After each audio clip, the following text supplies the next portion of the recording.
We conclude with the Outstanding Masters University and College Professor of the Year. The winner is Todd Pagano, Associate Professor, Department of Science and Mathematics, and Director of the Laboratory Science Technology Program for Rochester Institute of Technology's National Technical Institute for the Deaf in Rochester, New York. Introducing Professor Pagano is his former student, Nelsie Carcamo Ortiz. Nelsie, would you please step forward to the lectern?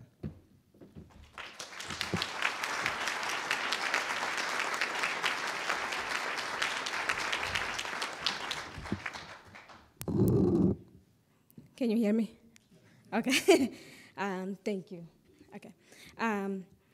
In 2006, I became the first person in my extended family to attend college.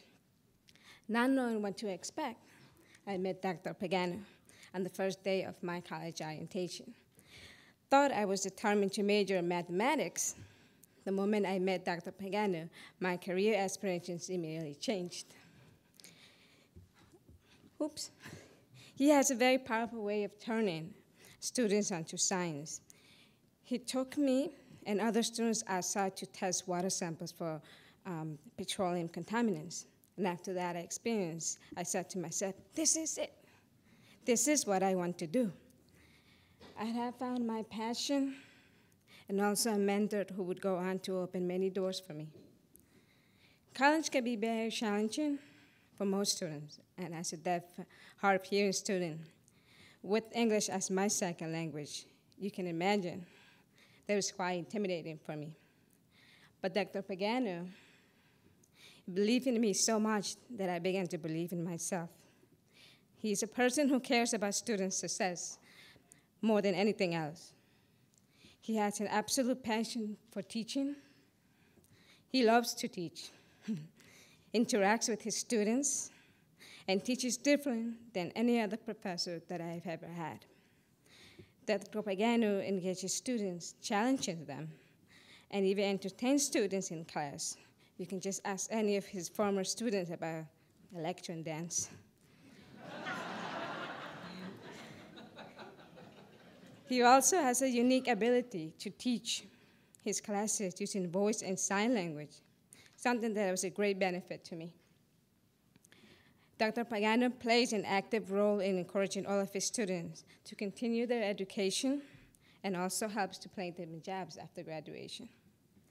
Not only was Dr. Pagano my professor, but he was also my research mentor. One of the greatest experiences of my college career was being involved in chemical research under Dr. Pagano's direction. I absolutely loved doing research and succeeded because he believed in me and believed that the work I did could make a difference in other people's lives. Through research experience, he taught me much more than just chemistry. He taught me to be brave, outgoing, confident, and to speak up about my thoughts and ideas. Through this experience, I learned something new every day, new challenges and creative ways toward problem solving.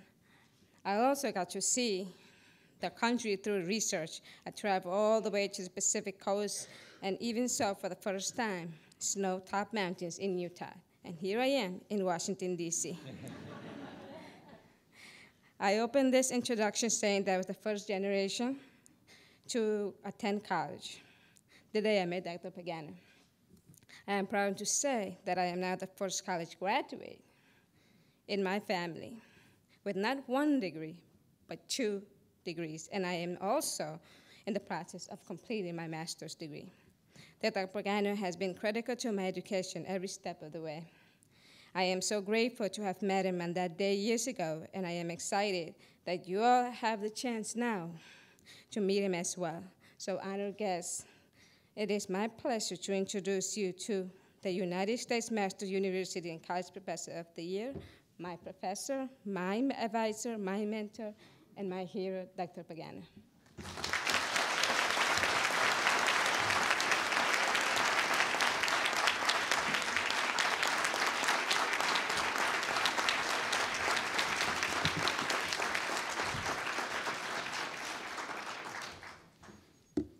Wow. How do you follow that? Nelsie, I really appreciate you being here. I know it was a challenge for you and your husband who are expecting your third child to drive up here from Florida, but it means a whole lot to me that you're here. Thank you. I'm extremely proud of you. Well, 3 to 4 minutes. That's been the amount of time I've been given for my remarks. And to the students who politely sit in my classroom as I run along on every single class period, can certainly appreciate my need for this time constraint. A distinguished guest of mine, former president of the American Chemical Society and current NTID advisory board member, Dr. Katie Hunt, can surely relate to the need for time constraints, and she will never give a presentation without her pointer that has a timer on it. I'm going to use a technique that's a little bit more primitive to keep my time.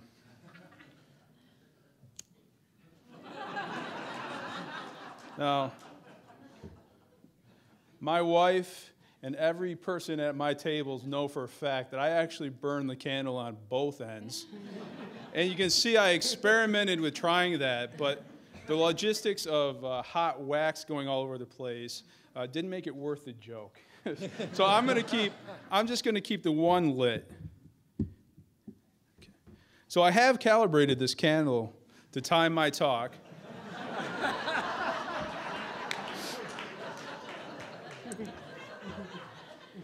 But as I do in most of my classes, I'm also using it as a prop, as a demonstration to convey my points. In fact, if this were a class for the benefit of the more visual learners, I would probably be discussing black body radiation, or how at the wick of the candle, the molecular emissions are what's causing the flame to burn blue. But today I'm going to use the candle to also convey my teaching philosophy, which has evolved over many years, but has always been themed around a metaphor from my favorite American philosopher, mathematician, interdisciplinary thinker, Buckminster Fuller. He is the namesake for Buckminster Fullerene, or Buckyball, of course, of nanotechnology fame. I was introduced to Bucky's work by my doctoral advisor, with whom I would often visit nearby Walden Pond to ponder science, life, innovative teaching strategies, and of course, the lives and times of Walden's most famous citizens, Emerson and Thoreau. I would contemplate being a fly on the wall for any of the 2 years, 2 months, and 2 days that Thoreau inhabited his pondside hut. Emerson and Thoreau were known to converse with other local transcendentalists of their time, including Margaret Fuller, who coincidentally is Buckminster Fuller's great aunt. Margaret Fuller is credited with saying that if you have knowledge, let others light their candle at it. Okay? Which, very lucky for me, like 6 degrees of separation, will link my teaching philosophy to this thermodynamic and temporal, because my time is quickly burning up, prop that I have in front of me. If teaching were really as easy as just lighting one candle off another, with a knowledge flame never really extinguishing as it is perpetually passed from teacher to learner. Instead, we have to be creative in our pedagogical approaches. We have to be flexible in our dissemination of material, well-versed in the different learning modes, and sometimes even entertaining to reach the millennial student and allow them to truly take ownership of their learning process. And back to Walden, if I may. Okay. Emerson once told Thoreau that nearby Harvard College had all of the branches of education. And to that, Thoreau responded, all of the branches, but none of the roots. And my apologies to Harvard University, obviously a top-notch institution. But I am fortunate to work at a truly unique place, Rochester Institute of Technology's National Technical Institute for the Deaf, where deaf and hard of hearing students are taught applied knowledge, the roots of their trade, self-advocacy, and lifelong learning skills. NTID's president, Dr. Jerry Buckley, who is in attendance today, often talks about the unique spirit of NTID. And I wonder, Dr. Buckley, was perhaps NTID built to address Thoreau's call for educational roots? And isn't that part of the spirit of NTID? I certainly think so. I would like to thank the Council for the Advancement and Support of Education and the Carnegie Foundation for the Advancement of Teaching for this unbelievable honor. I would also like to thank my parents, who are both longtime educators, my wife and Wonderwall, Susan, who is a very skilled science professor in of herself, my colleagues, several of whom are carrying the load for me while I'm here, and of course my students, who make it all worthwhile. I thank NTID's president, Dr. Buckley, RIT's associate provost, Dr. Licata, NTID's dean, Dr. Aldersley, and all other valued guests for being here today and for their support over the years. I also thank RIT's president, Dessler, and provost Hafner, who could not be here today. Many of the people in attendance today, at one time or another, have caringly cautioned me against the dangers of burning out. And to my lyric quoting chairperson, Dr. Danielle, who I also thank for being here today, I challenge him to identify the lyric that I use to close my remarks. Friends, that's you, Jerry Buckley, Chris Licata, Katie Hunt, Vincent Yo.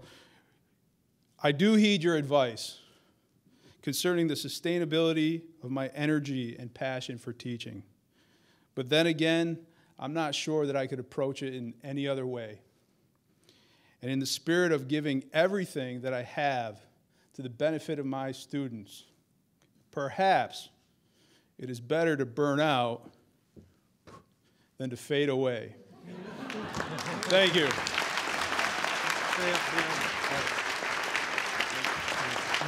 Thank you. Thank you.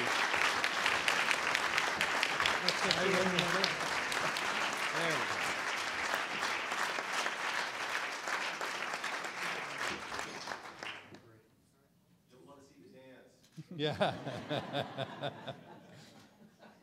think you were supposed to sing that. Yeah. Yeah, we'll leave it here. Yeah, I wanted to see the dance too. It should have been a fire dance, apparently. Well, Todd Pagano, on behalf of CASE and the Carnegie Foundation for the Advancement of Teaching, it's an honor to recognize you as the 2012 Outstanding Masters University and College Professor of the Year. Congratulations, Todd.